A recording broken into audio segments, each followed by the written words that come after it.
Salut les gens, de retour à Zoo pour un deuxième tuto. Bon, il y a plusieurs points abordés, on va voir si je fais tout dans la même vidéo. Donc là, c'est un petit peu tout ce qui va être poussé.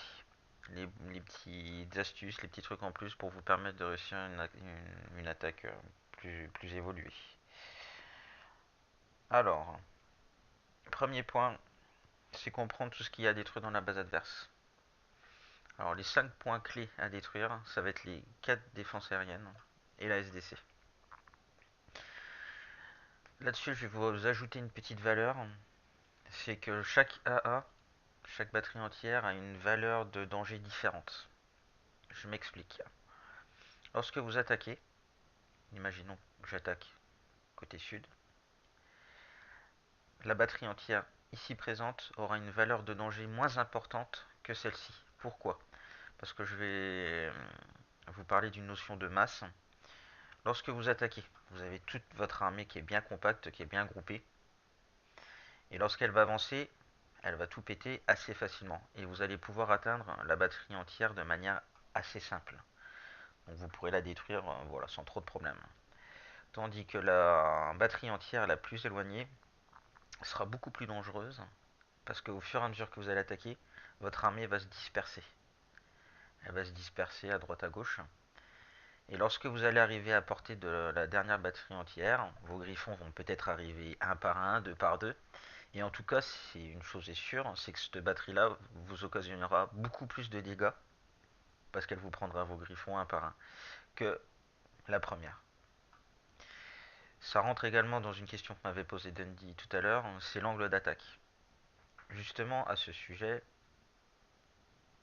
l'angle d'attaque, en fin de compte, il est lié.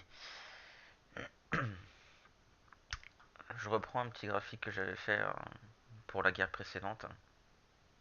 Vous voyez que par exemple, bon ça c'était un petit plan que j'avais fait. J'avais mis Ina ici. Avec l'auto-attaque, elle pétait cette AA là. Avec son sort, elle pétait la SDC. Les petites étoiles, j'avais mis pour le collectionneur.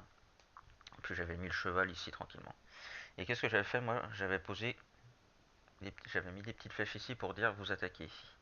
Voilà. Il faut partir du principe que si jamais vous ne détruisez pas une batterie entière par vos sorts ou par vos héros, ça je vais y revenir, il faut que vous envoyiez votre armée au plus proche, au plus près possible de la dernière qui reste. Comme ça, l'effet de masse, vous voyez, mon armée va péter ça, va péter ça, va péter ça en 2-2, et elle va vite se diriger sur la batterie entière qui n'aura pas le temps de faire grand chose. Au milieu, enfin au pire des cas, on va dire, elle va détruire un griffon. Alors que si jamais je laisse cette dernière batterie entière, vous voyez, mon armée, elle va avancer là, elle va avancer là, elle va peut-être arriver deux griffons par deux griffons ici, ils vont se faire découper. Je vais avoir d'autres griffons qui vont arriver avec un timing différent ici et qui vont se faire découper. Voilà. L'angle d'attaque, il est, il est vraiment choisi en fonction de la dernière rade que vous n'allez pas détruire. Voilà, petit aparté à ce niveau-là. J'en reviens à mes batteries entières.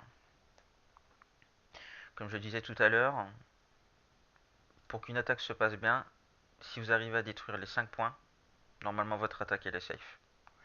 Au pire des cas, il faut au minimum en détruire 4. Et après, je vous laisse le moyen. Quand je dis détruire, ça peut être aussi le gérer. Par exemple, le sort du singe permet d'en contrôler une. Pour moi, c'est l'équivalent. Voilà.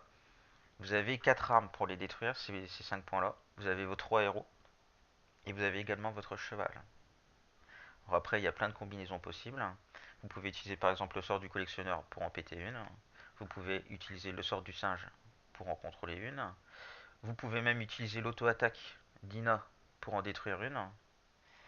Et puis vous pouvez même faire des combos de plusieurs sorts pour en détruire deux à la fois. Je vais prendre l'exemple de Majoub. Il faut vraiment que vous gardiez en tête.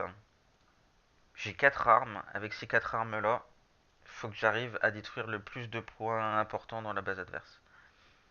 Et après, c'est à vous de composer. Vous voyez là par exemple sur la base de Majoub, je sais que les AA sont assez proches. Et vous voyez par exemple avec une Ina, son premier sort détruit un premier point. Son auto-attaque détruit un deuxième point. Tiens, Vous voyez, elle m'a même pas détruit un seul griffon. Voilà. Là, les deux sorts du collectionneur me détruisent deux autres points. J'en ai contrôlé 4. Le cinquième, je peux le gérer avec mes griffons, ça pose pas de problème. Voilà. Il faut au minimum en détruire 4 sur 5. Donc vous avez vu une petite combo pour détruire les AA.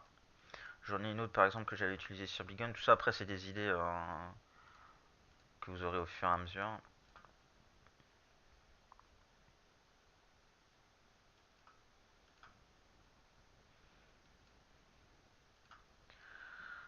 Là la SDC elle est excentrée donc je vais la gérer de manière un petit peu différente. Je vais pouler les unités qu'il y a dedans et puis voilà.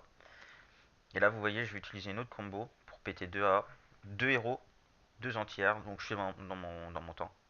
Zeus plus Cléopâtre. Voilà, vous voyez ça a tout pété. J'utilise le singe pour contrôler la troisième AA. Donc je suis toujours dans mon timing. 3 sorts, 3 AA contrôlés. Et la dernière AA sera contrôlée par le cheval.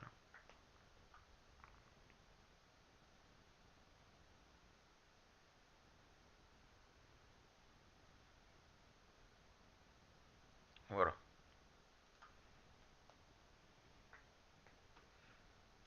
Après, il y a d'autres exemples, hein. Après, c'est à vous d'adapter en fonction de la base adverse. Vous pouvez faire deux Arthur pour en péter deux qui sont proches, hein, faire la Zeus Cléo, enfin bref, ainsi de suite. Voilà.